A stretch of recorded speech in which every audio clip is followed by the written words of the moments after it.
Okay, I'll just show you how to set the sat nav in this this Renault van. So from any screen, no matter what you're on there, if you click the house there, or the home button, you've got nav here and you've got map there. If you just want the map, click that, just so you can see what bends are coming up or whatever. If not, click nav. You've got address, points of interest, history, find on map, coordinates. We want address. Now it's got town there, but if you click town and then you put the postcode in, we're Grosvenor Garage, Chorley Road, Wantleydale, Preston, PR.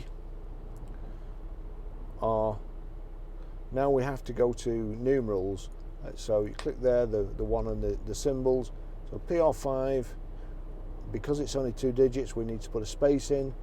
4 JS, PR5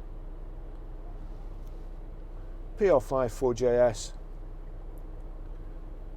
There's no house number, so click OK. Click OK again. Lots of OKs, and you see there it's counting down, but we'll click OK again. And you can't read. Joins me now. Welcome. Sorry, that's it. If you go up here to settings, that's the. If you go up there to settings, you've got speaker on and speaker off. So just make sure the speaker's off, and it'll give you instructions, tell you how to get there.